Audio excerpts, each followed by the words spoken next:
신구약 중간사를 같이 보고 있습니다. 그래서 지난 시간부터 계속 보고 있는데 요 시기에 이제 유대 역사랑 그 세계 역사를 통해서 하나님께서 준비하시고 일하시는 그 모습을 보고 있거든요. 그래서 지난 시간 함께 본 이야기들 중에서 주목할 만한 내용들을 다시 한번 정리를 해볼게요. 그래서 지난 시간 요 회당에 대해서 이야기를 했어요. 좀 기억을 해주셔야 돼요. 그러니까 바벨론 포로 그리고 페르시아 제국, 알렉산더 제국을 거치면서 제국 곳곳에 이 회당이 생기기 시작했어요. 회당이 제국 곳곳에 생겼어요. 전체 다 생겼다고 보는 거죠. 그러면서 이 회당이 생긴 이유는 결국 성전 파괴 때문에 생긴 거거든요.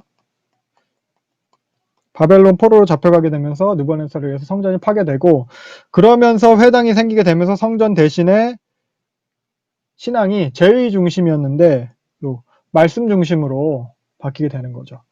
이런 데는 이제 에스라 같은 사람이 나타나서 이제 성경 교육을 했잖아요. 이런 것들이 좀 주요하게 작용을 했고요. 그래서 여호와 신앙을 갖다가 잘 지켜나가는데, 여호와 신앙의 순수성을 갖다 지켜나가는데 이 회당이 이제 주요한 역할을 하게 됩니다. 그리고 또 생각해야 될 게 헬레니즘 사상이에요. 그리고 알렉산더 대왕이 요걸 갖다가 이제 제국을 통일하면서 언어와 사상이 이제 통일이 됐거든요.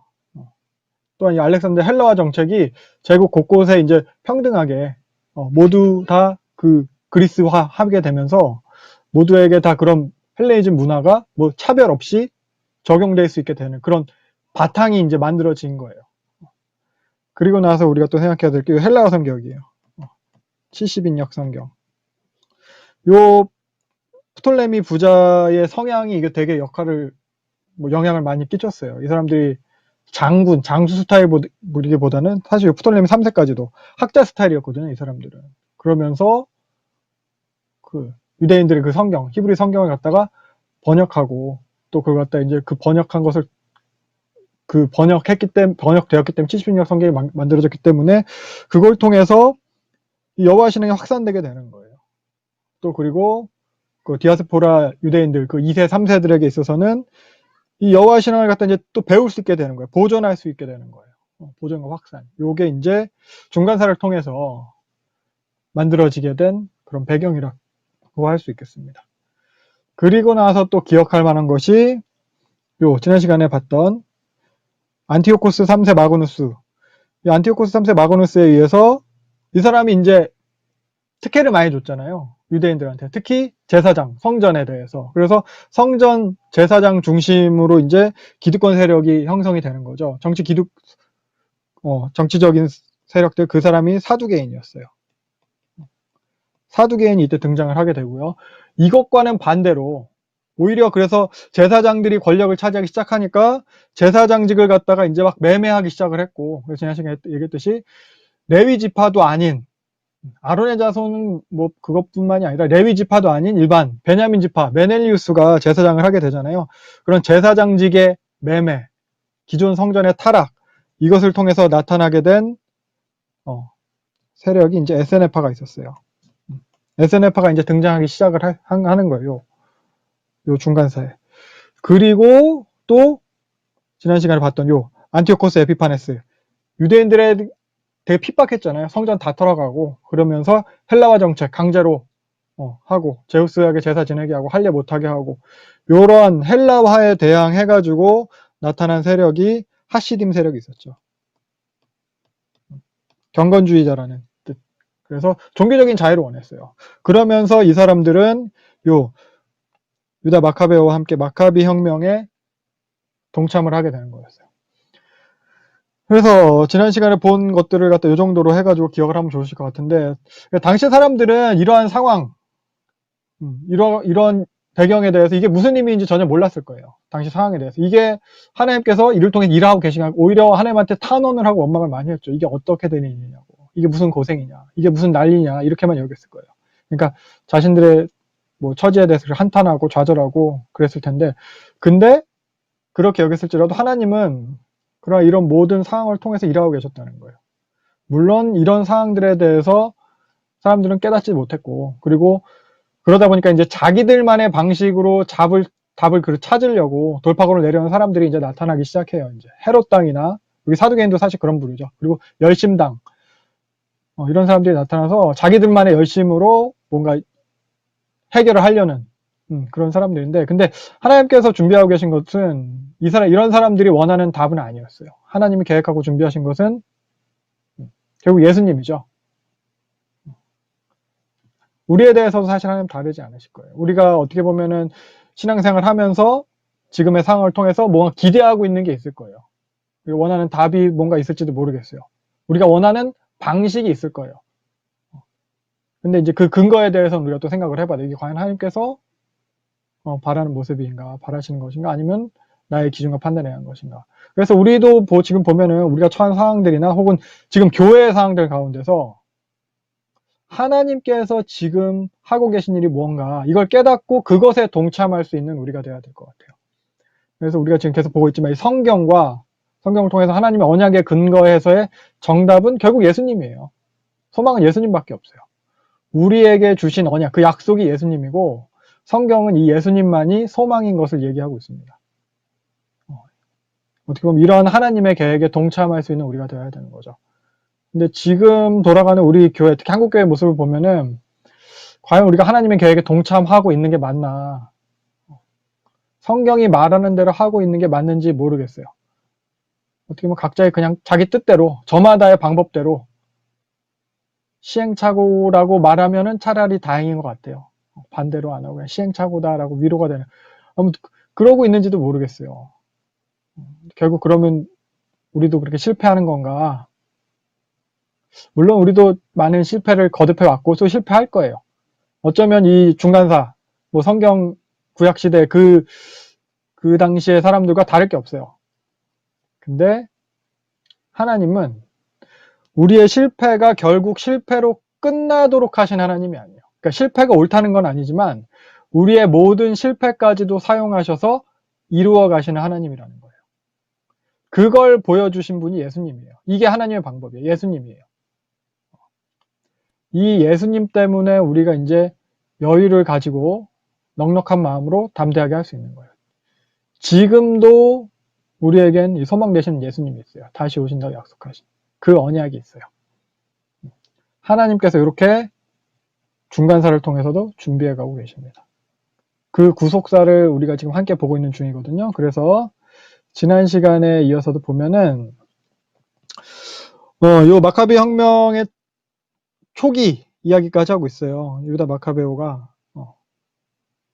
유다 셋째 아들이죠. 셋째 아들이 위해서 예루살렘을 탈환했고 성전을 회복했는데, 근데 국가의 독립을 이룬 건 아니었어요. 그래서 지도를 좀 살펴보면은 요게 요 당시 상황이거든요. 요 당시.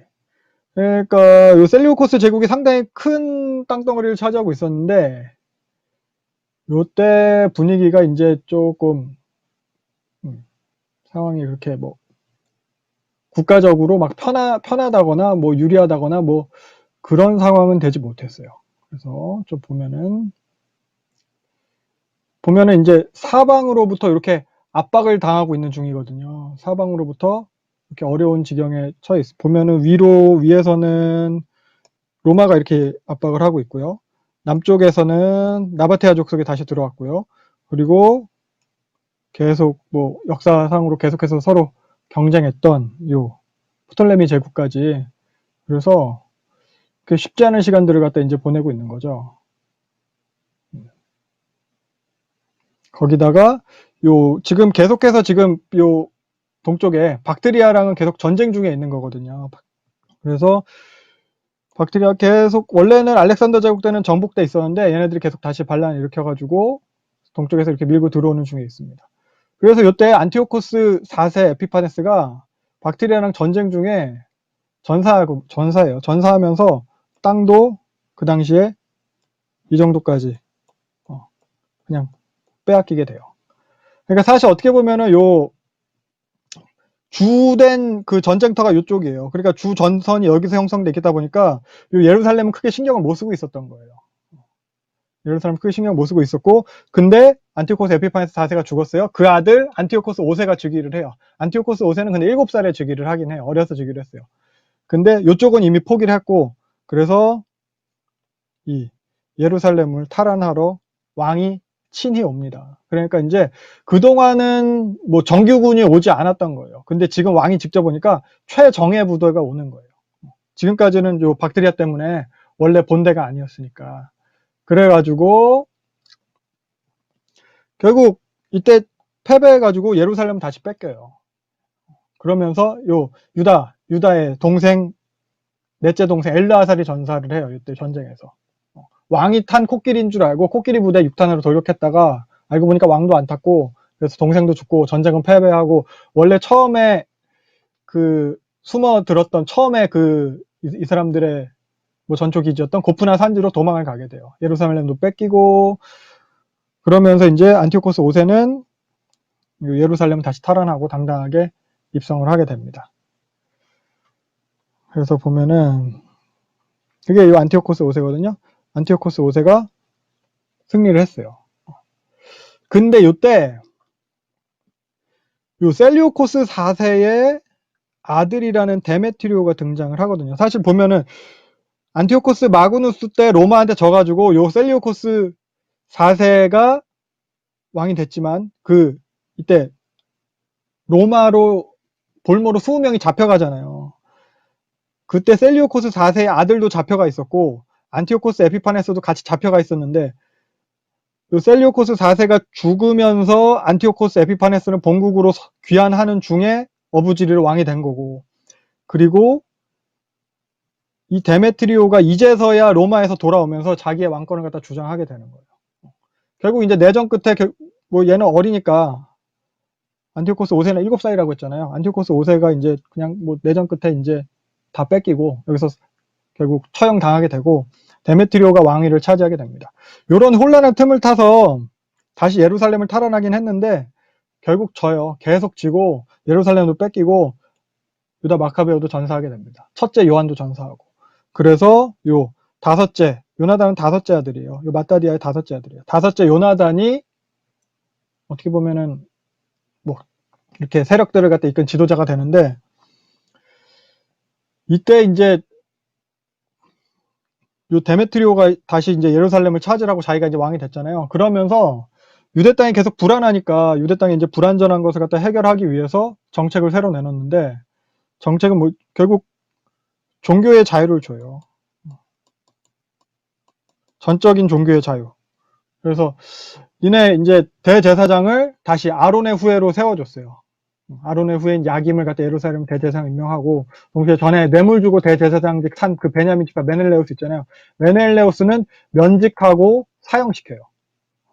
그리고 유다 땅에는 완전한 종교의 자유를 갖다 이제 선포를 하는 거예요. 그러니까 이런 식의 조치는 결국 안티오코스 에피파네스 4세 때문에 민심이 돌아섰는데, 그런 격앙된 유대 민심이 다시 돌아오게 하는 거예요. 돌아오게 됐어요. 그러다 보니까 이제 좀 뭐 문제가 될 수 있는 게 요 하시딤 세력이에요. 하시딤 세력이 요 마카비 세력이랑 결별하게 돼요. 그러니까 요 마카비 혁명의 두 주축 세력인 하시딤 세력이랑 마카비 일가랑 이제 헤어져요. 왜냐면은 당연한 게 이 두 집단은 사실 처음부터 목적이 좀 달랐어요. 하시딤은 완전한 종교의 자유, 그냥 즉 여호와 신앙의 쟁취였고, 그것에 더해서 요 마카비 일가는 국가의 완전한 독립이라는 정치적인 목적이 있었어요. 근데 이러한 이유로 사실 뭐 같이 싸우긴 했지만 서로 같이 있어도 좀 편하지는 않았거든요. 그러던 터에 이 데메트리오가 종교 자유 정책을 딱 주니까 하시딤 세력이 싸울 의미가 없어져 버린 거예요. 그래서 결별을 하게 되고, 그래서 요쯤에서 하시딤 세력으로부터 바리세파가 등장을 합니다.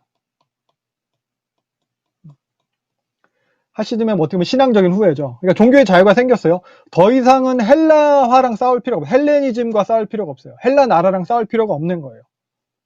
헬레니즘으로부터 자신들을 갖다 경건하게 구별했다면은 이제부터는 일반 백성으로부터 자신들을 구별해요. 그래서 바리새인이란 이름 뜻 자체가 성별된 사람들, 구별된 사람들 이런 건데, 그래서 헬라화 되어가는 일반 백성들로부터 자신들을 구별하는 거예요. 세속화되는 사람들로부터 자신들을 구별하는 거예요. 그래서 율법을 연구를 하고 율법 연구에서 율법을 통해 자기를 스스로 구별하고 그렇게 이방 풍습으로부터 구별하고 그렇게 하는 사람들이 이제 바리새파가 되는 거죠. 그래서 유대교 최대 종파가 돼요. 이 바리새파는. 뭐 서기관 율법학자들이 다 이 바리새파예요. 따로 뭐 직업을 많이 가지기도 했고요. 상인 계층이 많았대요. 무역하는 사람들이. 바울도 직업이 있었죠. 천막 치는 그런 직업. 그래서 이 바리새파는 구약 성경 전체를 인정합니다. 성문율법과 구전율법을 다 받아들였고요. 그리고 율법 연구하는 것이 참된 예배라고 믿었어요. 이 사람들은. 그래서 율법 해석에 있어서도 이런 사두개인들보다는 보다 이제 진보적인 그런 모습을 보였고 사후 세계도 인정했고 몸의 부활과 영적인 존재도 다 인정을 하게 됩니다. 그러면서 율법에 순종하는 것이 구원에 이르는 길이다. 이렇게 가르치게 돼요. 그래서 유대교를 그런 지금까지는 제의 중심, 제사 중심의 종교였다면은 이 바리새인들을 통해서 그 회당 중심, 율법 중심의 이제 종교로 이렇게 이제 이끌어가게 되는 거죠. 그래서 주로 회당을 세우고 운영하던 사람들이 요 바리새인들이었어요. 그래서 민중들한테 영향력이 많이 있었고 종교적인 행위 그런 것보다는 윤리적 행위를 갖다 더 많이 강조했다고요. 근데 이제 이 사람들도 시간이 지나면서 점점 이제 율법주의적으로, 사회적으로는 좀 배타적으로, 자기 교만한 그런 모습들로 좀 많이 바뀌게 됩니다. 그래서 이런 상황에서 셀류코스 왕조에서는 요 안티오코스 에피파네스의 숨겨둔 아들이다라고 하는 사람이 또 나타나요. 알렉산더 발라스가 나타났어요. 그러면서 요나단이랑 동맹을 맺어버려요. 요 알렉산더 발라스. 어떻게 보면은 이제 사이가 좋을 리가 없는데 공동의 적이 있으니까 요 데메트리오라는 공동의 적이 있으니까 둘이 힘을 합쳐버리는 거예요. 결국 요 알렉산더 발라스가 승리를 하고 데메트리오는 또 처형당하고 그러면서 요나단을 갖다가 유대 왕으로 인정을 해줘요. 그러면서 요 요나단은 왕과 제사장을 같이 겸직하게 돼요. 왕이랑 제사장 같이. 요 왕과 제사장을 같이 겸직하는 게 이 하스몬 왕조부터 이제 시작이 되는 거거든요. 그래서 근데 요렇게 이제 알렉산더 발라스가 딱 왕권을 차지했는데 데메트리오도 아들이 있잖아요. 계속해서 이제 데메트리오 2세 그리고 또 안티오코스 6세 계속하는 반란 속에서 알렉산더 발라스도 이제 세력을 잃고 요나단까지 요때 살해당하게 돼요. 얼떨결에 죽었어요. 그러면서 진짜 얼떨결에 요 시몬이 왕이 돼요. 시몬은 둘째예요. 사실 어떻게 보면 그 5 형제 중에서 제일 그런 군사적인 능력, 정치적 능력은 좀 떨어진 사람이었는데 뛰어난 지도자 앞에 먼저 동생들을 해가지고 다 죽고 둘째 시몬이 이제 왕이 되는 거예요. 요때부터 하스모니안 왕조라고 불러요. 하가 정관사고 시몬주의자들, 하스모니안 이렇게. 다윗 왕조가 아니에요. 이 사람들은 레위 지파잖아요. 그러면서 이제 그러니까 예언된 성경에서 예언된 그런 왕조는 아닌 거죠. 그래도 요때부터 하스모니안 왕가라고 부르고 그래서 요 시몬이 즉위한 142년이거든요. 요때가 유다 독립 원년이에요. 그러면서 요 사두개인과 바리새파가 본격적인 세력으로 등장을 해요. 이때부터. 바리새파는 헬레니즘에 반대했어요. 성전 제사보다는 회장을 중시했고 율법을 중시했고 평민 중심이고 비정치적인 성격이었고 사두개파는 헬레니즘에 찬성을 했고 성전 중심이고 사제 계급 중심이고 정치적 성격이 강하고 결국 이 사두개파는 하스모니안 왕가랑 친해져요. 사두개인이. 어떻게 보면 당연한 게 이 하스몬 왕가 자체가 제사장 가문 출신이거든요. 그러니까 사두개인은 성전 제사장 중심이기 때문에 이 사람 당연히 더 친해지는 거예요. 그리고 왕이랑 제사장들을 겸직했잖아요. 사두개인이랑 또 이제 정치적으로 사두개인들이 더 이렇게 이 속에 밟고 했기 때문에 정치적 성격이 강한 사두개인들이 이 하스모니안 왕가랑 노선을 같이 하기 쉬웠을 거예요. 당연히 이런 모습은 바리새파가 보기에는 좋게 보이지 않았을 거고요. 그래서 이쯤 해가지고 SNF파도 본격적으로 커지기 시작해요. 그러니까 SNF파 같은 경우엔 왜 커졌냐? 그러니까 그 제사장 계급 중에서도 나름 이제 여호와 신앙을 지키면서 버티던 제사장들이 왕이랑 제사장이랑 요 겸직하는 하스모니안 왕가가 등장을 하기 시작하면서 이것에 대한 거부감으로 인해서 제사장 계층이 SNF파로 대거 유입돼요. 이때 쿰란 공동체 많이 들어보셨죠? 그래서 쿰란 공동체 하면 많이들 다 동굴 같은 거 생각하는데 처음에는 동굴에서 살지 않았어요. 이렇게 광야에서 자기들만의 군락을 형성을 하고 여기서 자기들끼리 살고 있었어요. 이렇게. 그래서 보면은 주로 이렇게 성경 필사하고 성경 연구하고 이런 모습들. 세마포옷만 입었대요. 그래서 나중에는 이렇게 이제 동굴로 들어가게 되겠죠. 요 항아리에 이제 그런 거 딱 성경 필사한 두루마리, 양피지 혹은 그 파피루스 이런 거 다 가지고 들어가게 되는 거예요. 보시면은 요게 쿰란 제4동굴. 구글맵 같은 거 찾으시면 요새 사진이 너무 잘 나오더라고요. 오히려 그런 거 보시는 게 또 좋을 것 같아요. 그래서 이게 전에도 보셨을 것 같은데 쿰란 동굴이고요. 요 안에서 뭐 이런 유적들이 발견이 됐대요. 항아리 안에 성경 필사본들. 그래서 가장 오래된 필사본이 요거죠. 이사야서. 가장 오래됐으면서 어떻게 보면 완전한 형태로 보존된 게 요 쿰란 동굴에서 나온 이사야서입니다. 같은 이사야서고요. 그리고 요 밑에 있는 거는 십계명. 10계명 필사본이래요. 그래서 이런 식의 공동체를 형성해서 성경 필사하면서 특별히 자기들끼리 정결예를 갖다가 이제 중요시하면서 사실 뭐 세례 같은 것도 보면은 요 에스네파에서 이제 많이 영향을 받았다라고 생각을 하기도 해요. 유대인들은 이방인들이 개종을 하는 경우에만 세례를 주지 유대인들한테는 세례를 안 줬거든요. 근데 에스네파는 자기네들한테 입교를 하려면 세례도 받아야 되고 장시간의 그런 정결법 성경 공부도 해야 되고 막 그랬대요. 그래서 이런 쿰란 공동체가 요 시기 때 이제 커지기 시작한 것으로 보입니다. 그래서 보면은 요 시몬은 근데 오래 하진 못해요. 134년에 사위한테 암살당해. 사위한테. 왕위를 탐내던 사위가 여리고에서 잔치를 연 다음에 다 죽여요. 시몬도 죽이고 시몬 아내도 죽이고 시몬 아들들도 죽이고. 근데 아들 한 명이 살아 있었어요. 그게 이제 요한 히르카누스예요. 예루살렘 근처 게셀에서 요새를 갖다 방어하고 있었는데 그래갖고 잔치 참여를 안 해서 그래서 살아남아가지고 소식을 듣고 대처할 시간도 벌고 그러면서 반란자들 처형하고 예루살렘 입성해서 이제 시몬의 뒤를 이어서 두 번째 왕으로 등극을 하게 됩니다. 근데 이러한 이제 쿠데타잖아요. 일종의 이런 쿠데타가 안티오코스 7세가 이제 유대를 침공할 빌미를 제공한 거예요. 니네 땅 시끄럽다, 치안이 불안하다.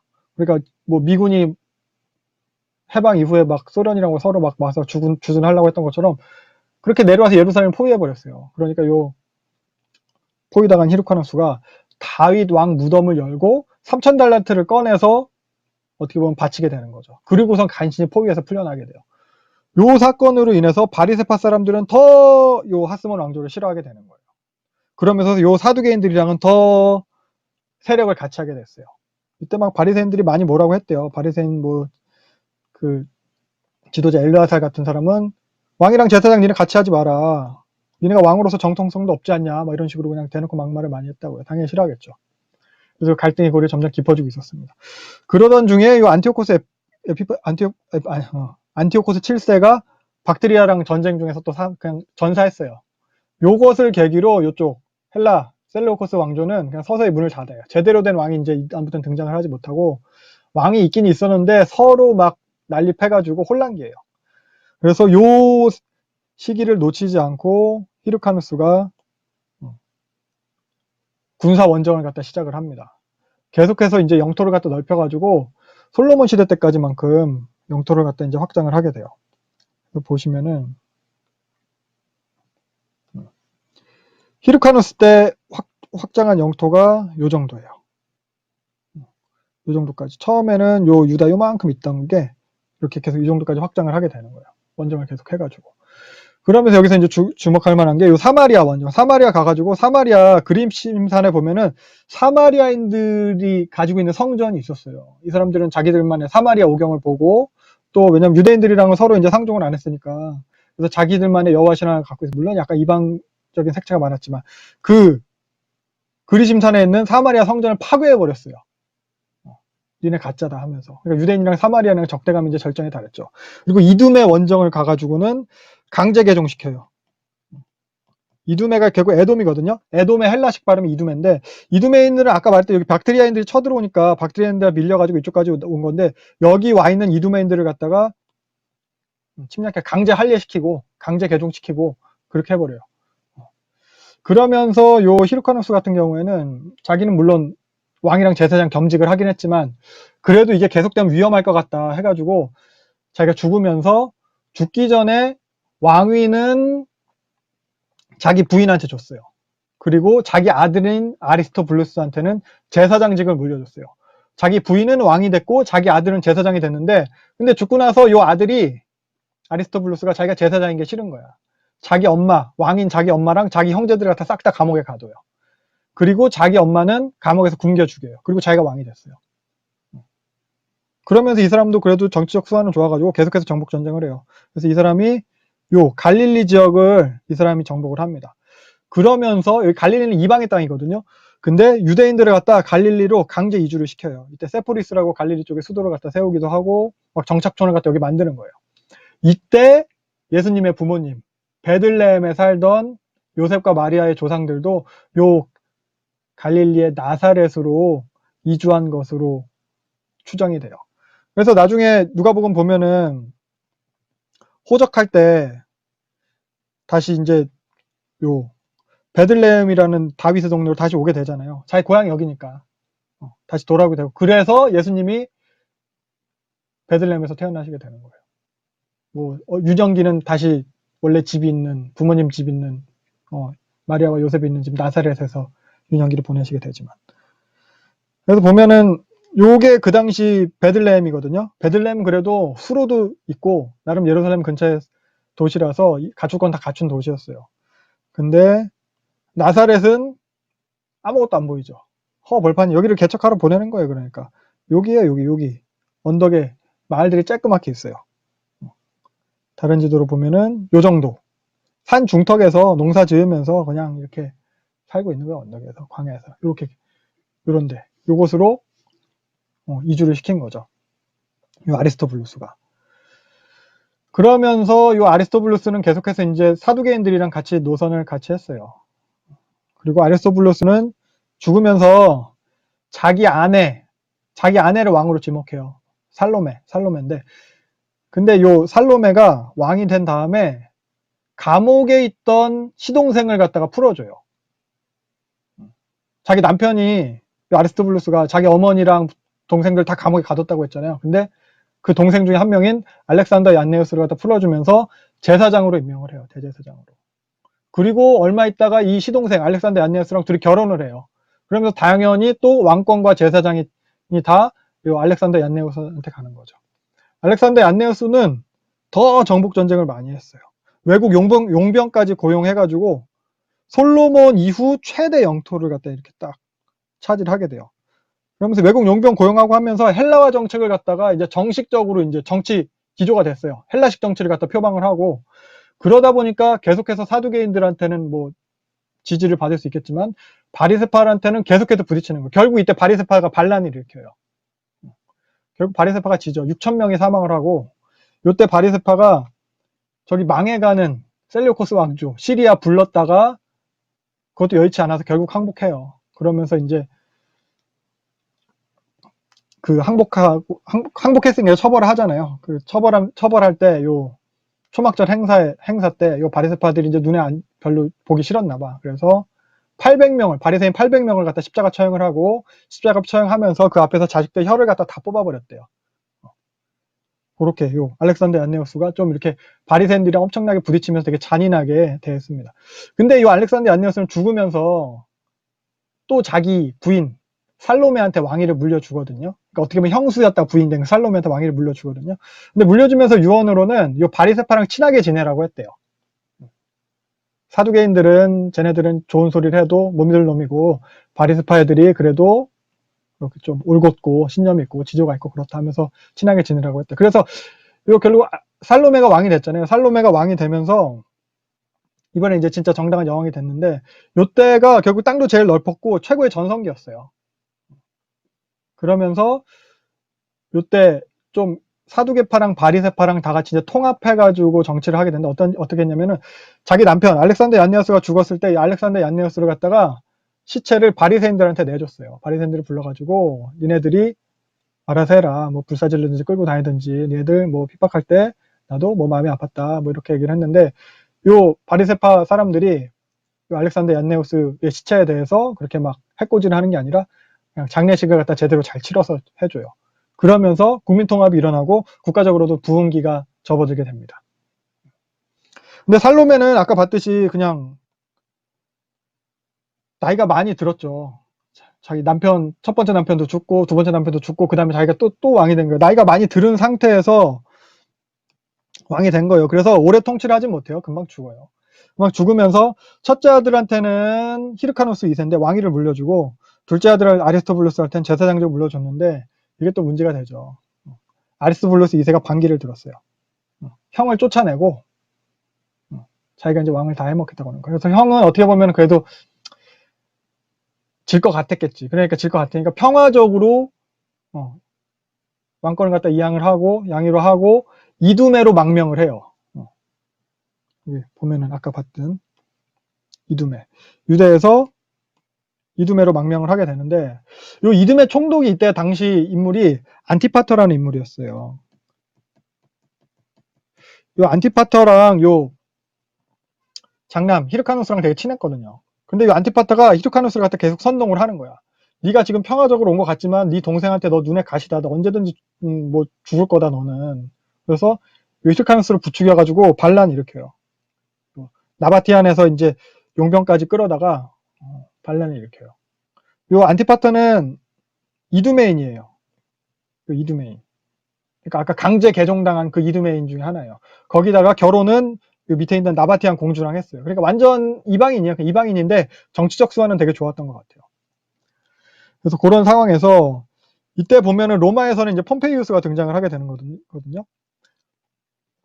폼페이우스가 이때 집정관으로 해가지고 등장했는데 뭐 그 폼페이우스가 한테 주어진 임무는 지중해 해적 토벌이었어요.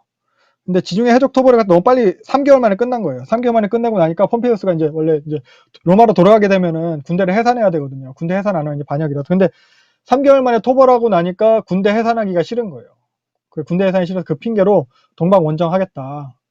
그래가지고 동쪽 여기 폰투스 왕국을 정복을 하고 셀류코스 왕국까지 완전히 정복을 해버리게 됩니다. 폰투스는 이제 본도예요, 본도. 본디오 빌라도 할 때 그 본도예요. 빌라도가 요 폰토스 출신이라서 본디오 빌라도인 것.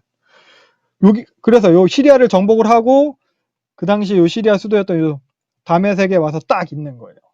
그러니까 주변 국가들이 다 이제 예물 들고 와서 인사를 하는 거죠. 로마에서 왔으니까 또 장군이고 또 이제 여기 집정 가지고 막 이러니까 이때 여기 밑에 있던 히르카누스랑 아리스토블루스도 아련을 하러 오는 거고 그리고 또 동생이랑 형이랑 그 다 이제 딱 요 다메섹에 있는 폼페이우스한테 온 건데 히르카누스 같은 경우는 그 형은 이제 안티파터를 갖다 앞세워가지고 좀 겸손하게 와가지고 이제 얘기도 하고 탄원도 하고 한 반면에 요 아리스토블루스 이제 동생은 자기가 왕이라는 것을 갖다 과시하듯이 막 그렇게 막 패션쇼 하듯이 그렇게 등장을 한 거예요. 그러니까 폼페이우스 보기에는 별로 좋아 보이지 않았겠죠. 그래서 결국 폼페이우스는 장남 히르카누스를 갖다가 이제 지지를 하게 되고 결국 차남 아리스토블루스는 요 예루살렘으로 돌아가서 반란을 일으켜요. 그러니까 폼페이우스한테 다시 이제 건수가 생긴 거죠. 공격을 해서 예루살렘 포위해가지고 3개월 만에 점령을 하게 됩니다. 사실 이걸로 인해 마카비 왕조가 끝나요. 안식일에 이 사람들이 쉬잖아요. 안식일마다 예루살렘 옆에 토성을 갖다 계속 쌓았대요. 그래가지고 결국 이겨요. 근데 폼페이우스가 봤는데 요 전쟁이 그 상황에서 3개월 동안 보면 하루도 빠지지 않고 매일 요 성전에 와서 제사 드리는 모습을 본 거예요. 아침 저녁으로 상번제사 드리고 안식일은 쉬고 얘들이 그러니까 그 모습을 보고 야 여기 뭐가 대단한 게 있나 보다. 나름 감명을 받아가지고 성전에 들어가 버렸어요. 지성소까지 들어가 버렸어. 원래 들어가면 안 되잖아요. 근데 당시에 뭐 지성소에는 뭐 법궤도 없고 썰렁했을 거예요. 그래서 별거 없네 이러면서 그냥 나와서 로마로 갔어요. 근데 이게 결국 유대인들한테 엄청난 반감을 사게 되는 거죠. 이방인에 의해서 성전이 더럽혀졌다. 그래서 폼페이우스는 로마로 돌아가면서 아까 그 동생 아리스토블루스 2세를 갖다 포로로 잡아갔어요. 그냥 아예 잡아갔고 그 사이에 요 안티파터 이두메 총독이었던 안티파터가 수완이 좋다고 했죠. 폼페이우스한테 신임을 받은 거예요. 이제 폼페이우스 라인이 됐어요. 그래서 안티파터가 유대 총독으로 임명이 돼요. 그 형 히루카누스는 대제사장으로 임명이 돼요. 어떻게 보면 그냥 진짜 죽 써서 개준 것처럼 그냥 뺏긴 거예요. 유대교로 강제 개종당했던 그 안티파터가 이제는 유대인의 총독이 된 거예요. 그러니까 왕권은 결국 이두메인한테 갔어요. 안티파터. 그리고 결국 실권은 로마한테 있어요. 힘이 아무것도 없어요. 문화는 그냥 헬라 문화예요. 종교는 계속 싸워요. 갈피를 못 잡고 바리스파 사개파 계속 싸우고 이런 역사가 이제 계속 되는 거예요. 유대는 혼란기예요. 그러면서 폼페이우스는 로마로 돌아가가지고 로마에서 이제 1차 삼두 정치가 이제 시작이 되는 거거든요. 삼두 정치 누구죠? 폼페이우스 그리고 카이사르 그리고 크라수스 이렇게 1차 3등은 시작이 되죠. 그러면서 이제 사실 이제 둘이 뭐 좀 이렇게 경쟁하는 세력은 사실 요 폼페이우스랑 카이사르였고 크라수스 같은 경우는 그냥 좀 깍두기 느낌이었어요. 부자, 군자금 많이 대주고 뭐 이런 사람. 그래서 요 크라수스 같은 경우는 뭐 크게 이제 군사적인 명성이 이제 필요했거든요.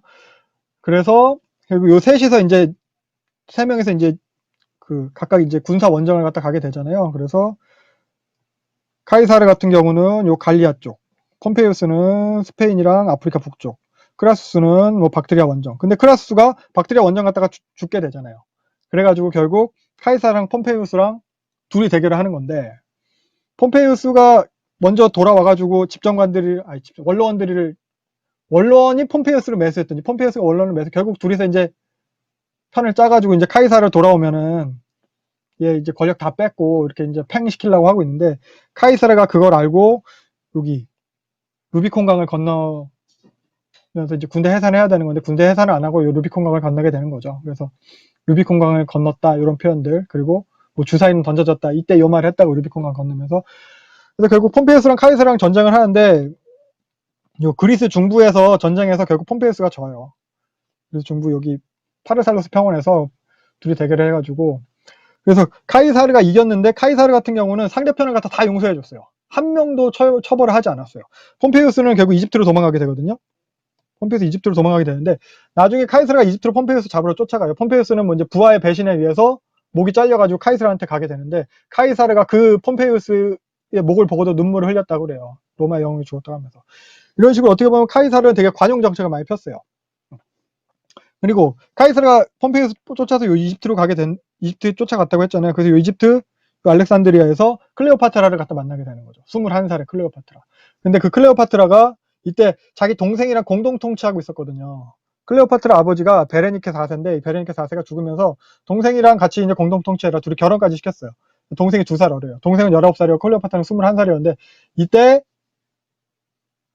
카이사르가 클레오파트라 손을 들어주는 거죠. 그러면서 클레오파트라의 권력이 더 커지게 되는 거예요. 근데 이걸 갖다 이제 이집트에서 싫어하는 거예요. 내정 간섭이다. 외부인이 와가지고 지금 막 클레오파트라 품에서 저렇게 이제 자기네들 갖다 쥐락펴락한다 해가지고 이집트 자체에서 반란이 일어나요. 그래서 알렉산더 궁에서 이제 포위가 됐어요. 카이사르가 이때 군대를 갖다 이제 또 이제 클레오파트라 보러 와가지고 또 이제 많이 데리고 오진 않은 상태에서 포위가 돼가지고 위기의 상황이었는데 이때 등장한 게 유대 총독을 했던 안티파트가 와가지고 카이사르를 구해주고 사실 아까 얘기했지 안티파트는 폼페이우스 라인이었거든요. 그래갖고 어떻게 보면은 카이사르가 폼페이우스를 제압하고 나가지고 좀 떨고 있었는지도 몰라요. 근데 이걸 딱 기회로 여기고 폼페이우스를 딱 구해주는 거예요. 아니 폼페이우스가 아니지 카이사르를 갖다 구해준 거예요.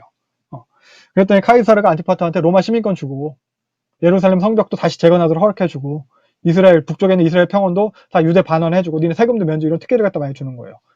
그래서 이제 이때부터 해가지고 안티파터가 욕심을 갖다 본격적으로 더 드러내기 시작하거든요.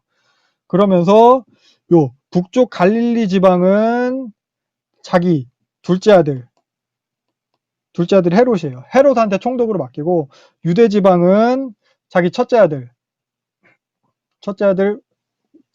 파사엘한테 총독을 맡깁니다.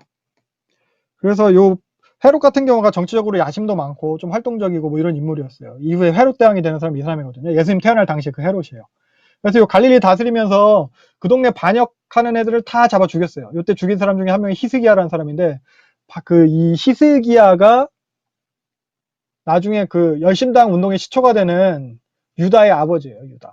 유다가 요 사도행전에 잠깐 언급이 되는 유다인데, 요거 보면은 요 갈릴리의 유다, 요게 이 열심당의 시초가 되는 유다거든요. 이 사람이 나중에 그 세금 많이 거들라고 호적 조사한다고 해가지고 막 반을 일으킨 건데, 요 사도행전 5장 37절에서 이제 사도행전에서 그 사도들이 막 이렇게 막 나사렛 예수를 갖다 전하고 다니니까 이제 막 공회에서 얘를 갖다 죽이니 살리니 막 이러는데, 가말리엘이 나타나가지고 딱 얘기하는 거예요. 예전에도 유다가 나타나서 막 지가 막 그렇게 하지 않았냐. 근데 하나님의 뜻이 아니면은 내비두면 다 없어진다. 그러니까 애들도 내비두자 하면서 언급된 게 요 갈릴리 유다인데, 요 열심당이요. 열심당. 그래서 열심당에서 좀 설명을 해보면은, 요 갈릴리 유다는 그래서 히스기야의 아들이었고, 히스기야도 뭐 열심당의 시초처럼 그렇게 막 반란을 많이 일으켰는데, 그 히스기야를 죽인 게 헤롯이에요. 처단하게. 그래서 열심당 같은 경우는 특히 유다 같은 경우는 아까 말했듯이 그 AD 6년 요때 호구조사를 했어요. 세금 많이 거두려고. 그러니까 반발해가지고 반란을 일으킨 거거든요. 그러니까 급진적인 바리새파 사람들로 구성됐어요. 그래서 이들의 그런 종교적 열심을 갖다가 지칭해서 열심당이라고 부르는 거예요. 그래서 이거 열심당을 뭐라고 부르냐, 가나안인이라고 표현돼요. 성경에 가나안인. 예수님 제자 중에서 가나안인 시몬이 있어요. 그러니까 베드로라는 시몬이 있고 가나안인 시몬이 있거든요. 보면은 요거요. 가나안인 시몬. 요 가나안인, 요 카나가 히브리어로 열심이라는 뜻이에요. 열심, 열정이라는 뜻이에요. 그래서 여기도 보면은 가나안인 시몬 하면은 열심 있는 시몬, 이게 열심당원 시몬이를 말하는 거예요. 마태복음과 마가복음에서 가나안인 시몬이라고 나오고요. 누가복음과 사도행전은 셀롯이라는 시몬 나와요. 셀롯. 이거는 헬라어예요. 헬라어로 이거 열심이라는 뜻이에요. 둘 다 똑같아요. 히브리어로 열심이냐, 헬라어로 열심이냐.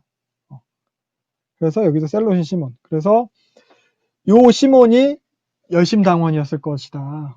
예수님 제자 중에도 이렇게 열심당원이 있었어요.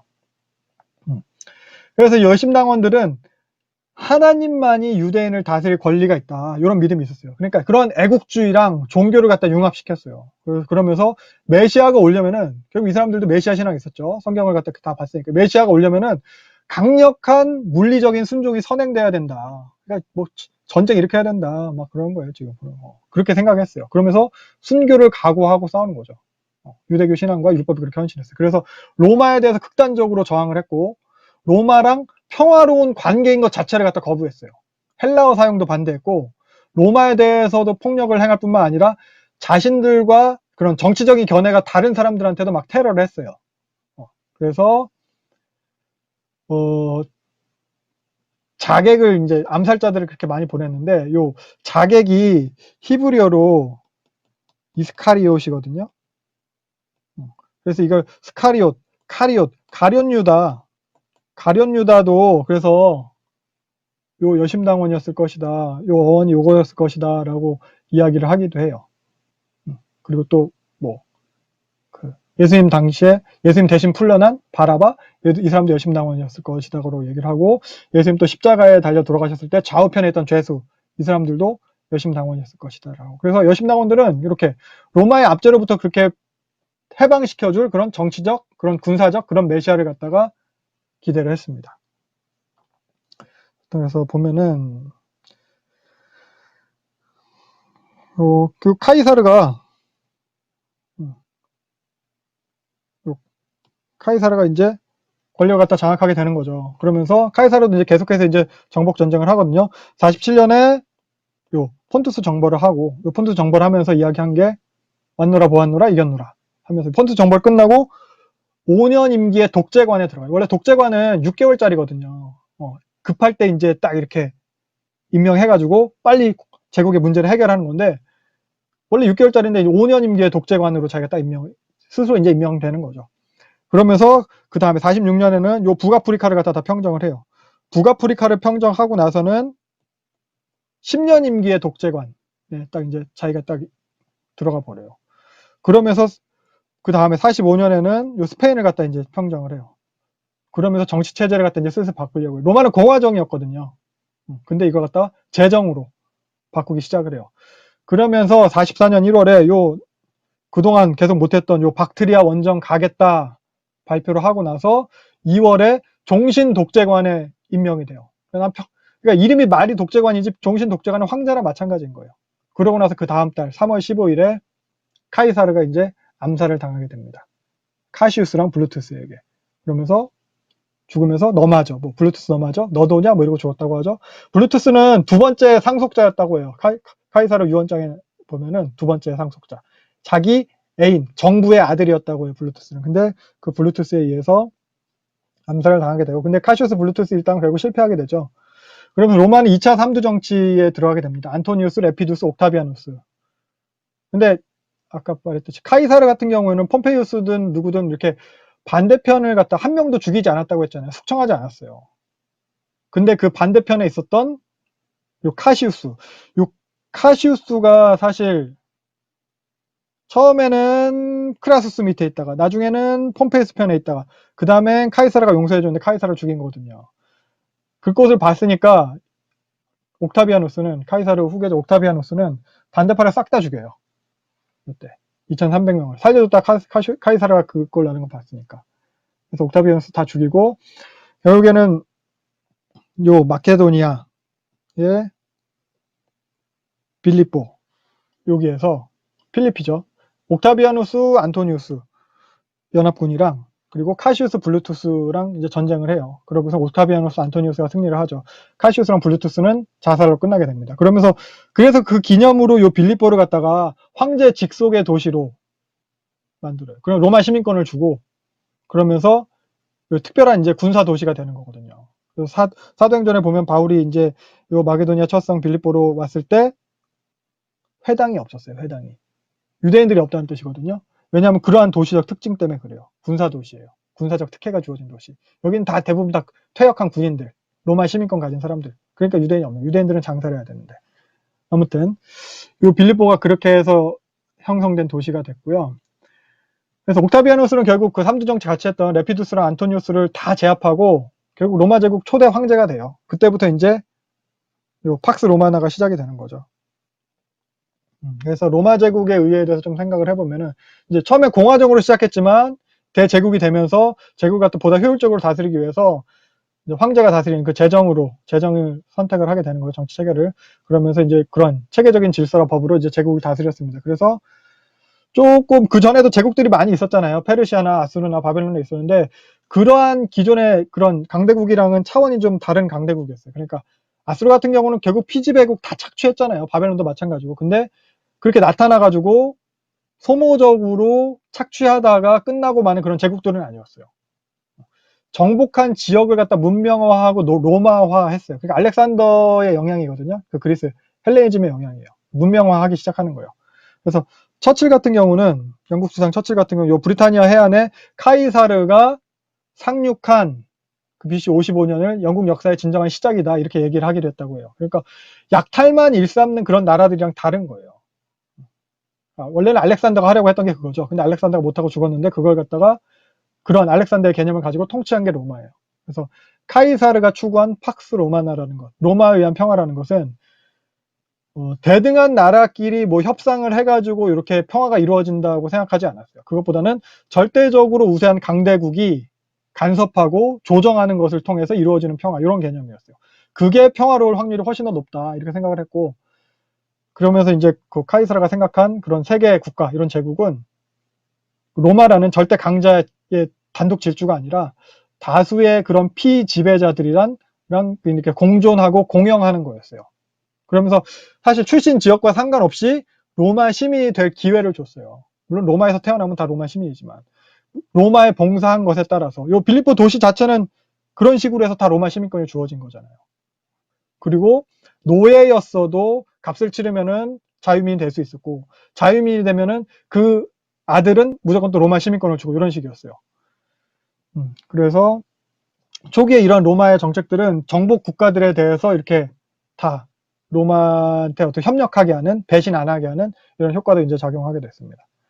그래서 로마가 이렇게 위대한 제국을 만들었는데 로마 문명의 그런 위대함을 보여주는 것으로 로마의 수로, 로마가 최초로 수세식 화장실을 사용했잖아요. 수로랑 로마 가도를 들 수 있거든요. 로마 가도, 길이죠.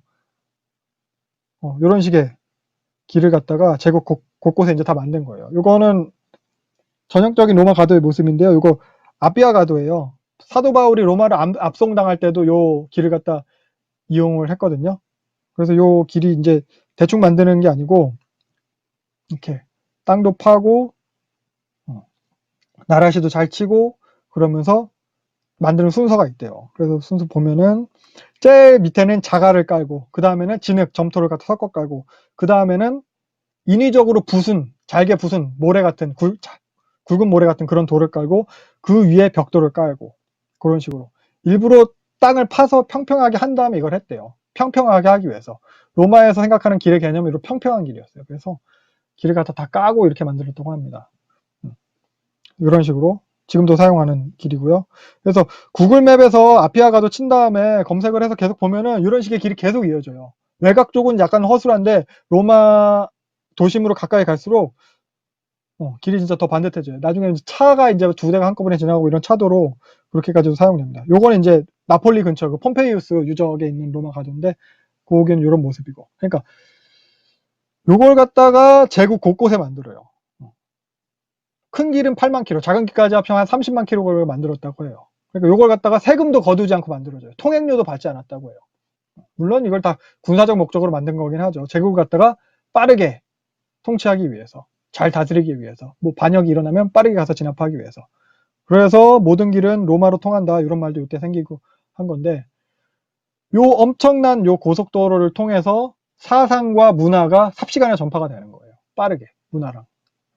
그러면서 결국 교통통신이 발달되는 거거든요. 우편 문화가, 서신 문화가 이때 발달을 하게 돼요.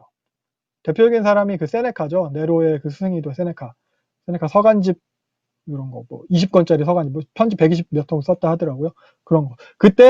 이때 그런 식의 이제 서신 문화가 또 발달을 하게 되는 겁니다. 이런 상황이고요.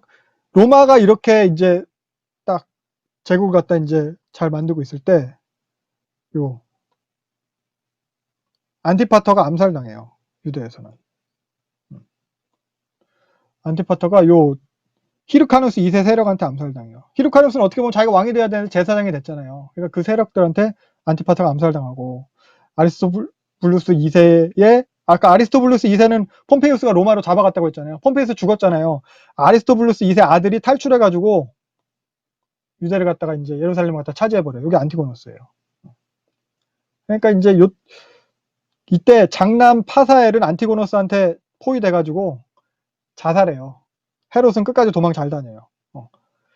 그래서 헤롯이 결국 로마까지 도망을 하게 되는데 쫓기다 로마까지 도망가는데 그 과정에서 되게 좀 인간적으로 이렇게 본이 될 만한 존경스러운 훌륭한 면모들을 갖다 많이 보였다고 해요. 그러니까 자기 부하들을 갖다 먼저 대피시키고 뭐 어린애들이나 여자들을 갖다 요새에다 숨겨놓고 자기가 군사를 갖다 다른 쪽으로 적군을 갖다 유인하고 이런 식으로 돈을 주고서는 더 뭐 숨게 하고 뭐 부상당한 사람 돌보고 뭐 이런 식으로 좋은 면모들을 갖다 많이 보였다고. 그러면서 로마로 가가지고 결국 로마에서도 인준을 받아가지고 정식으로 유대인의 왕으로 유대 땅의 왕으로 인준을 받아서 로마 군대를 이끌고 와서 요 안티고노스를 갖다 진압을 해요. 그러고서는 헤롯 대왕이 됩니다. 그래서 보면은 요 안티파터랑 헤롯은 되게 처세술에 능했던 것 같아요. 위기가 있는데 위기가 있으면 항상 기회로 바꿔요. 사실 뭐 폼페이우스 밑에 있다가 카이사르 밑에 있다가 나중에 뭐 안토니우스 옥타비아누스를 계속 뭐 갈아타듯이 거쳐가거든요. 근데 그걸 거듭하면 거듭할수록 오히려 배신자라고 뭐 한다거나 뭐 책망을 받는 게 아니라 신임을 받게 돼요. 영토를 더 하사받게 되고 땅도 점점 더 커지고. 그럼 특히 이 헤롯 1세는 건축가로 유명했어요. 그래서 건축 사업에도 되게 뛰어났어요. 그래서 헤롯이 건축한 것들 중에서 제일 유명한 게 요 가이사랴 항구죠. 나중에 여기가 가이사랴 이제 총독 관저가 총독 관저가 위치하게 되죠, 여기. 그래서 이제 뭐 그 본디오 빌라도도 여기 총독 관저 여기서 사용을 했고, 보면은 뭐 경기장도 있고 극장도 있고 되게 아름다운 항구 도시였다고 해요, 여기가. 건축을 되게 잘 해놔가지고. 이게 이제 헤롯이 가이사랴에 만들었던 자기 궁전이고, 그리고 예루살렘도 되게 중축했어요. 예루살렘이 훨씬 더 커졌죠. 보이세요? 예루살렘이 커진 거. 원래는 요만했었잖아요, 느헤미야 때. 근데 증축하고 헤롯 왕궁, 자기 왕궁도 짓고, 이렇게 했고, 그리고 예루살렘 성전도 증축했어요. 규모만으로는 솔로몬 성전의 3배였다고 해요, 이때. 솔로몬 성전의 3배로. 원래 그 스룹바벨 성전이 있었는데 그걸 부시고 진 게 아니라 스룹바벨 성전이 되게 초라하게 있었다고 했잖아요. 그 스룹바벨 성전을 갖다가 다시 이렇게 증축을 했습니다. 여기 겉에 보이는 건 요거는 이제 여인넷들이죠. 여자들은 여기까지밖에 못 들어가고 요 문을 들어간 여기가 이제 유대인 남자들의 뜰이고 그 안으로 들어가면은 성소가 나오는 거예요. 제사장의 뜰이 나오는 거예요. 그리고 또 요건 여리고의 별장도 지었고요. 그리고 또 요거는 헤로디움이 되게 유명해요. 광야에 자기만의 별장을 짓는 거예요. 허허벌판에다 이렇게 헤로디움도 지었고 건축 사업을 되게 잘했어요. 그리고 또 유명한 게 요 마사다 요새. AD 70년에 예루살렘 그 티투스에서 함락 당할 때 끝까지 저항하고 이제 버텼던 요새가 바로 요 마사다 요새죠. 요것도 헤롯이 지었습니다. 헤롯이 어떻게 보면 훌륭하고 뛰어난 모습이 많이 있었어요. 그러다 보니까 요때 등장하는 게 이제 헤롯 땅이에요. 헤롯 땅. 헤롯 가문을 지지하는 세력인 거죠. 그러니까 이 사람들은 우린 로마 총독이 아니고 헤롯 왕가가 통치하는 게 좋다. 헤롯 왕가의 통치가 좋다. 그러니까 이 사람들은 신앙적 집단은 아니고 정치적인 집단이었어요. 당연히 헬라화를 받아들였고 외세의 지배, 이두메인이잖아요. 헤롯이. 그러니까 외세의 지배도 받아들였고 그냥 헤롯의 절대적인 추종 세력이 생긴 거예요. 헤롯 땅. 근데 이 헤롯 같은 경우는 요 헤롯 대왕이 되면서부터 조금씩 변해요. 그러니까 위기들은 사라졌어요. 그러면서 권력을 차지하게 되니까 그 권력을 지키려고 좀 위험하다고 생각하면 주변 사람들을 다 죽여요. 저 녀석 조금 똘똘한데 좀 위험한데 나한테 위협이 되겠는데 시키면 다 죽여요. 자기 처남도 죽이고 자기 아내도 죽이고 자기 장모도 죽이고 자기 아내 할아버지도 죽이고 자기 아들들 2명도 다 죽여요. 그러니까 아무도 믿지 못해요. 유언장을 그래서 6번이나 고쳤어요. 얘한테 준다고 했다가 쟤한테 아니다 하다가 결국 나중에 쓸쓸하게 죽어요. 그러니까 예수님 태어나실 때 동방박사가 와가지고 유대인의 왕이 났다 하니까 2살 밑으로 애들 다 죽이는 거예요. 그러니까 그렇게 되는 거죠. 그래서 아무튼 헤롯은 그렇게 쓸쓸하게 죽고 그러고 나서 헤롯이 얘네들은 어리버리해서 안 건드렸던 어리버리했던 아들 셋이 어부지리로 각각 이제 분봉왕이 되는 거예요. 그래서 요 유대 사마리아는 처음에는 이제 아켈라오가 다스렸는데 아켈라오는 금방 요 분봉왕 자리에서 뺏겨요. 왜냐면 요 예루살렘은 항상 분쟁 지역이라서 결국 로마 총독이 와서 다스리게 되고 그리고 요쪽 갈릴리 지역이랑 베레아 지역은 헤롯 안디바 예수님이 즉 사역하실 때 헤롯이라고 나타난 사람이 헤롯 안디바예요. 예수님 태어날 때는 헤롯 대왕이고 근데 둘 다 헤롯 나와서 하는데 다른 인물이에요. 세례 요한을 죽인 사람이 요 헤롯 안디바예요. 그리고 나중에 요 헤롯 빌립 요 셋으로 이제 나뉘어가지고 이제 헤롯 왕국을 갖다가 이제 분봉왕 나눠서 다스리는 왕이라는 거죠. 분봉왕으로 세 아들이 결국 살아남아서 다스리게 됩니다. 아무튼 그래봤자 결국 유대 왕권은 헤롯한테 있는 거예요. 이두메인이에요. 그리고 또 실권은 여전히 로마한테 있는 거고 문화는 계속 헬로 문화고 종교는 아까 말했듯이 바리새파랑 사두개 계속 싸우면서 그냥 갈팡질팡 지리멸렬하고 있는 거고 이러니까 열심당은 계속 테러하고 다니고 그러다 보니까 에스네파 같은 사람은 그냥 쿰란 그쪽에서 공동체 생활하면서 동굴로 기어 들어가면서 있는 거고 막 기도만 하고 막 그런 종교적 신념만 지키고 이런 사람들도 막 생겨나게 되고 그런 상황입니다. 요런 상황 하에서 세례 요한이 나타나는 거예요. 그래서 세례 요한이 좀 유대교의 에스네파랑 좀 관련이 있지 않겠냐 이런 이야기들도 많이 있습니다. 확실하진 않아요. 근데 에스네파랑 많이 관련이 있을 것이다 라고 이야기를 해요. 그래서 세례 요한 같은 경우는 이제 광야에서 있었잖아요. 가죽옷 입고 털 잔뜩 있고 그래서 요 세례 요한을 표현한 것을 보면은 의도적으로 엘리야의 모습이랑 유사하게 표현해요. 가죽띠와 털이 많은 거, 요거 엘리야거든요. 근데 세례 요한도 털 많은 옷 입고 가죽띠 띠고 그래서 세례 요한을 엘리야로 표현을 하면서 결국 선지서에서 예언된 지난 시간에 봤던 말라기에서 예언된 그런 예언의 성취로 세례 요한을 갖다가 이렇게 기록을 하고 있습니다. 복음서에서는. 그러니까 예언이 성취될 때가 된 거예요. 이제 때가 된 거예요. 이제 준비가 된 거예요. 그래서 세례 요한은 구약의 그 마지막 메시지를 갖다 그대로 예언된 그 메시지를 그대로 받아서 세례 요한으로부터 이제 신약이 시작되는 거예요. 여호와의 날이 이르렀다는 거죠. 그러면서 회개해라. 여호와의 날이 이르렀다. 아무튼 그래서 결국 이렇게 봤듯이 하나님께서 자신의 그런 신실하심으로 요 중간사를 통해서 이렇게 언약을 이루어가고 계십니다. 그 언약의 성취를 준비해 가시는 거예요. 그리고 완벽한 때가 됐어요. 하나님이 그 가장 완벽한 때, 그 스케줄대로 이제 예수님이 오시는 거예요. 갈라디아서 4장 4절에 본 때가 참에 하나님께서 아들을 보내시고 여자에게서 나게 하시고 율법에게서 나게 하시고 그렇게 보내셨어요. 이렇게 보내신 것은 결국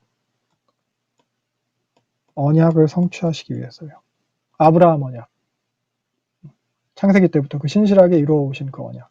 그 언약을 완성할 그 새 언약에 대한 준비가 다 이루어진 거예요. 언약을 성취하시기 위해서 예수님이 오신 거예요. 이제 때가 됐어요. 그래서 정리를 해보면 구약부터 쓱 한번 볼게요.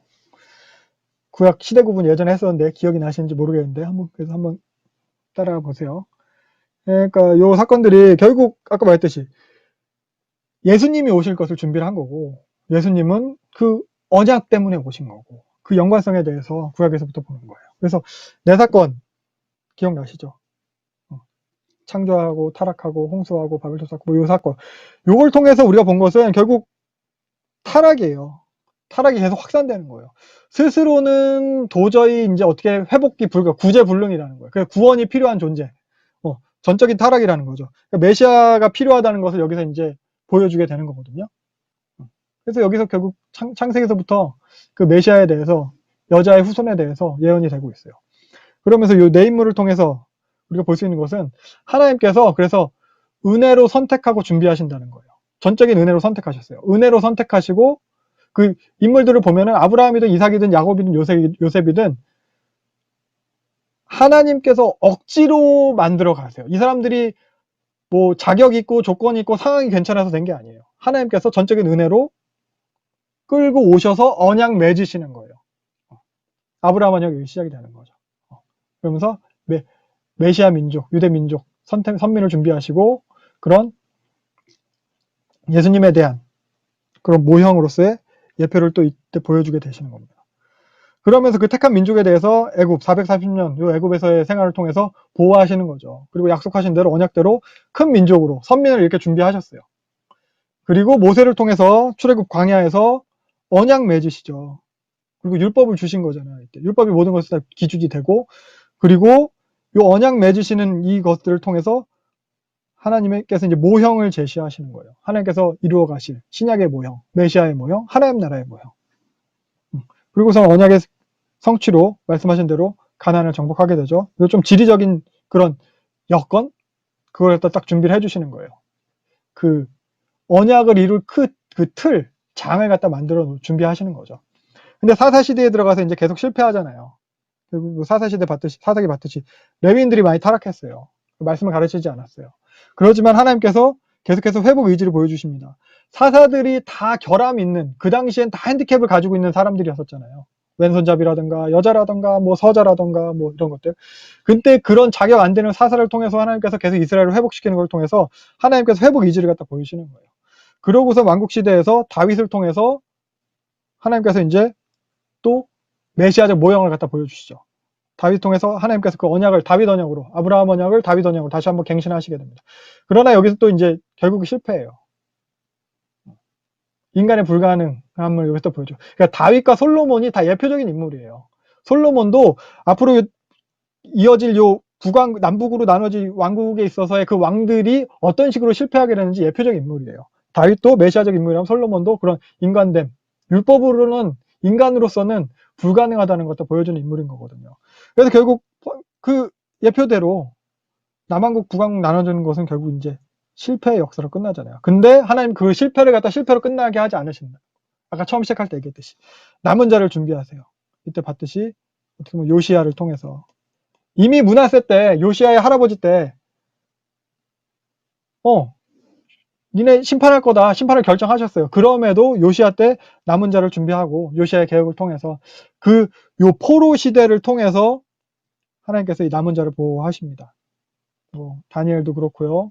특히 우리가 이제 봤던 거는 또 그 에스더와 하만의 그 모르드게의 사건을 통해서 하나님께서 이 주권적인 은혜로 남은 자를 보호하십니다. 그리고 포로 귀환하게 되는 거죠. 하나님 언약대로 이사야서 예레미야서에서 말씀하신 대로 70년 탈 고레스를 통해서 포로가 이제 귀환하게 되는 거예요. 언약적 성취예요. 이것도 선지자들의 예언대로 하나님께서 다 준비하시고 주권적으로 준비하시고 주권적으로 성취하신 모습.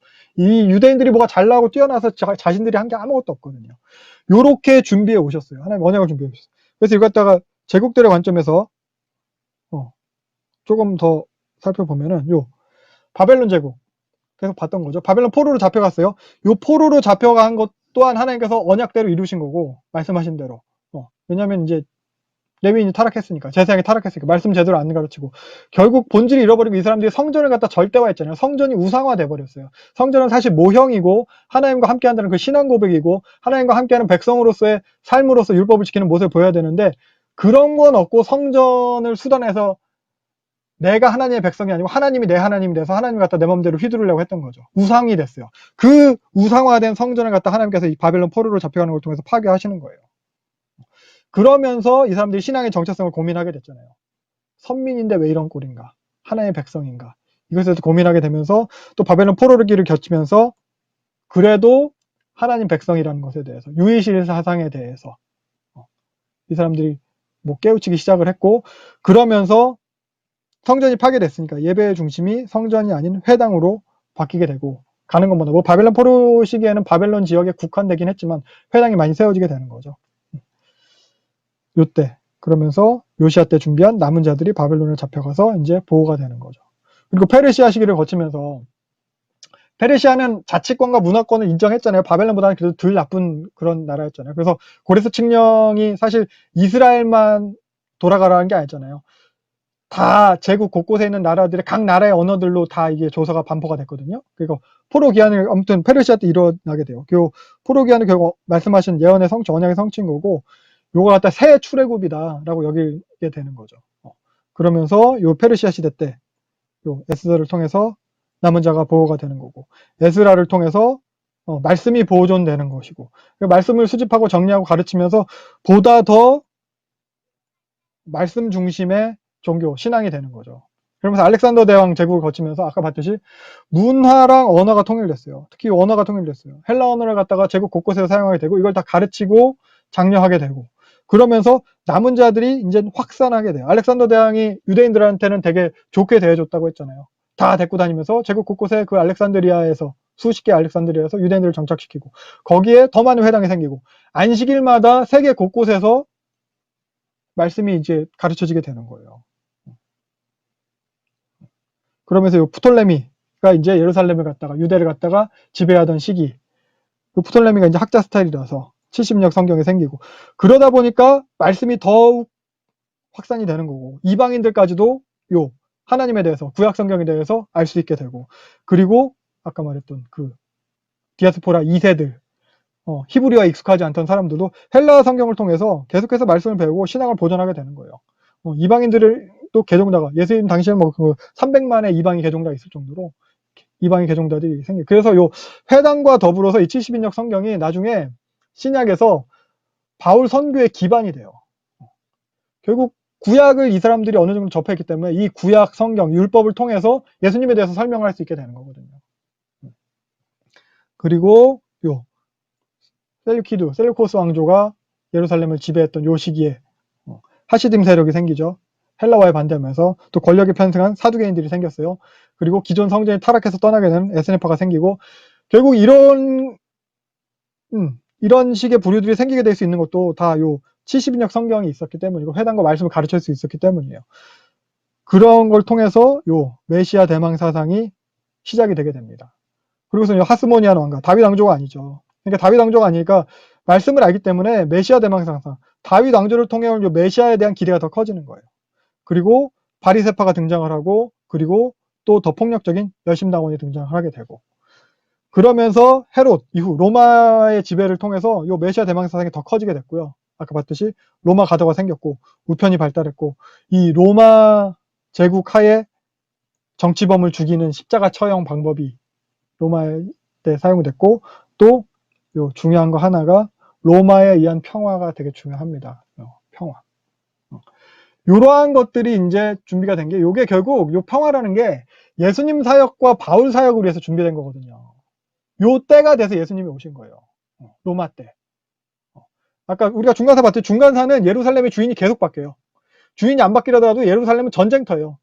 하필 다른 놈들이 예루살렘에 와서 싸우는 거지. 그러니까 요런 혼란기에 예수님이 오셨으면은 힘드셨을 거예요. 살아남기도. 우리나라로 치면 막 임진왜란 때, 막 정유재란 때, 막 병자호란 때, 이때 갑자기 어떤 예수님이 이런 종교적, 종교적 그런 신앙적 메시아가 와가지고 뭐 죄사함이라던가 하나님 나라는 말하면 그 무슨 소리예요. 지금 당장 죽게 생겼는데. 그때는 그런 영웅이 아니라 뭐 이순신 장군 이런 사람이 필요한 거죠. 그러니까 예수님 당시에도 예루살렘은 로마의 속국이었어요.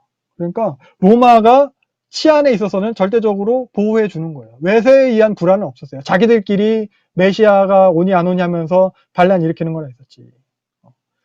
그리고 또 예수님 죄목이 뭐 신성모독이죠. 근데 유대인 율법에 의하면은 신성모독은 돌에 맞아 죽어야 돼요. 근데 유대인들은 이 당시에 로마의 속국이었기 때문에 함부로 죽일 수가 없었어요. 허락을 받고 죽여야 돼요. 그러면서 예수님에게 있어서 그런 신성모독죄로 죽게 되는 것이 아니라 로마에 의해서 정치범으로 죽게 돼요.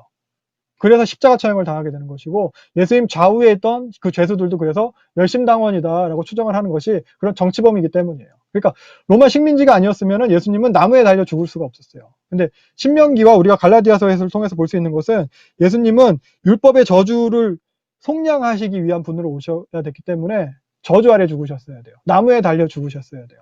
그래서 갈라디아서에서는 이렇게 표현하고 있습니다. 신명기에서 나무에 달려 죽은 그 저주받은 것을 인정을 하는 걸 통해서. 그러니까 로마에 십자가 처형만 있었던 게 아니잖아요. 바울 같은 경우는 도끼로 목이 잘려서 죽었어요. 참수형이에요, 참수형. 바울은 로마 시민권자고 뭐 정치범은 아니었으니까. 그리고 아까 봤듯이 로마 가도를 만들었어요. 로마 가도. 그 평평한 길.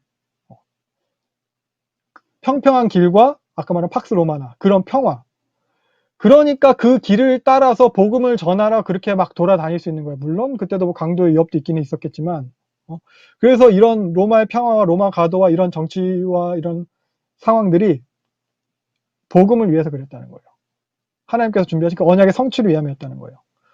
우편제도가 발달했기 때문에 바울이 그 편지를 갖다 그렇게 써가지고 우리가 그 바울 서신을 갖다 지금 이렇게 볼 수 있게 되는 거예요. 그 당시에 뭐 편지가 보낼 게 없었으면은 바울도 속은 답답했지, 편지를 못 보내지, 그냥 왔다 갔다 하기만 했지, 그럼 우리가 서신으로 남아있는 건 별로 없었을지도 몰라요. 그래서 바울이 이 로마 가도를 이용해서 전도행도 다니고 편지도 보내고 복음도 전하고 그러면서 교회를 세우는 거예요. 그래서 예수님이 로마 시대에 오신 게 하나님의 계획과 뜻 안에서 참 은혜인 거죠. 그야말로 때가 차서 오셨어요. 요 로마 시대 때 복음이 세계 곳곳에 전파되고 사도 바울이 누구에게든지 복음을 전할 수 있게 되고 전도하게 되고, 그래서 전에도 얘기했지만 최대 수혜자는 이런 바울과 사도들일 것이고 그 결과물이 교회라는 거죠. 그래서 이런 세계 역사를 통해서 우리가 볼 수 있는 것은 하나님이 이렇게 언약을 준비하신다는 거예요. 구약을 통해서 아브라함 언약 맺은 이 이후부터 계속해서 세계 역사를 통해서 신에서 중간사를 통해서 이 여전히 신실하시게 아브라함 언약을 계속 이렇게 이루어나 계신다는 거죠. 그래서 이런 제국의 역사를 통해서 결국 예수님을 준비하신 거거든요. 새 언약을 준비하신 거예요. 그래서 요 준비하신 대로 이제 예수님이 오셨습니다. 유대 민족으로 언약 백성 가운데 율법을 가진 그런 하나님을 유일신으로 섬기는 민족 아래 오셨어야 하는 거죠. 그러니까 구약은 어떻게 보면은 이러한 민족을 또 준비하고 보존하신 거예요. 그러니까 요 예수님이 오셨을 당시가 우리나라 치면 뭐 삼국시대 초기거든요. 그러니까 유대 민족 중에 예수님이 태어나지 않고 삼국시대 초기인 한반도에 예수님이 오셨다고 생각했으면은 아무것도 안 됐을 거예요.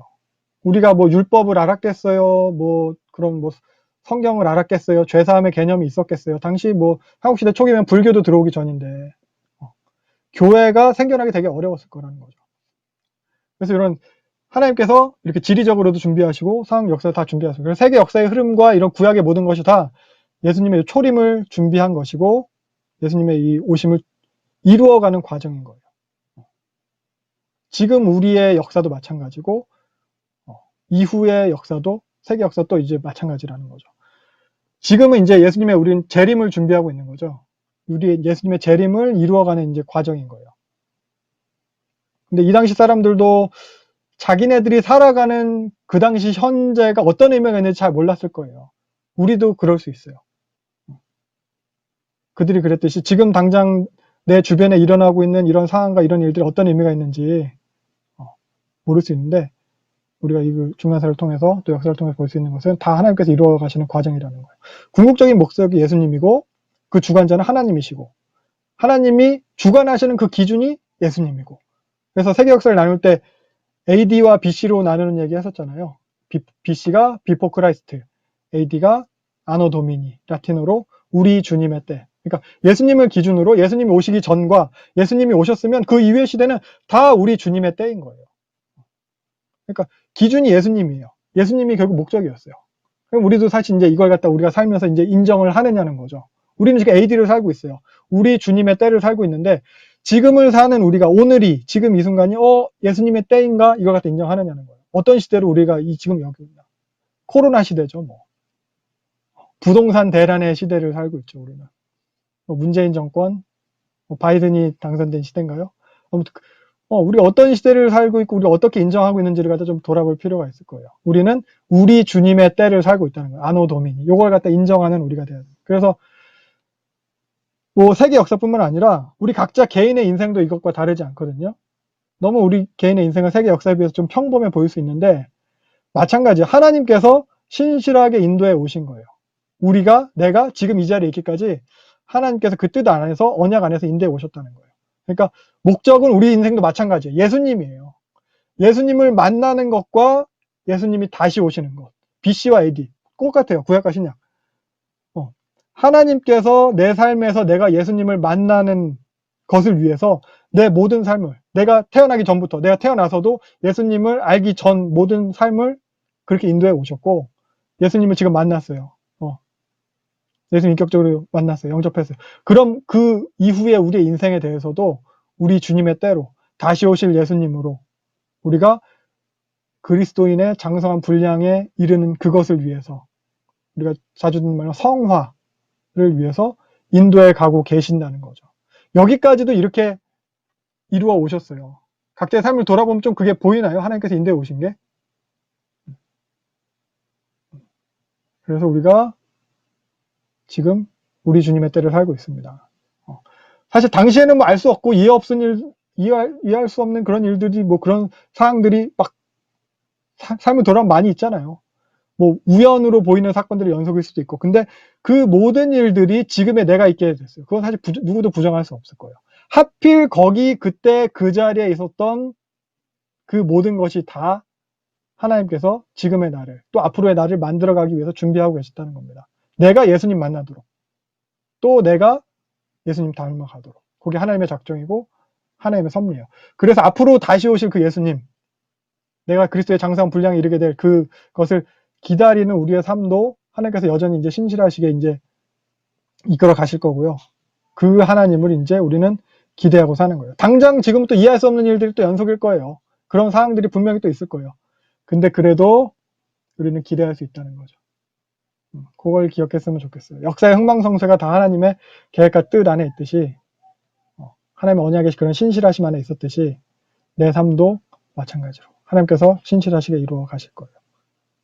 이해되지 않고 힘들게만 느껴지는 이런 우리의 그런 모든 삶의 시간도 하나님의 언약을 이루어 가심 안에 있습니다.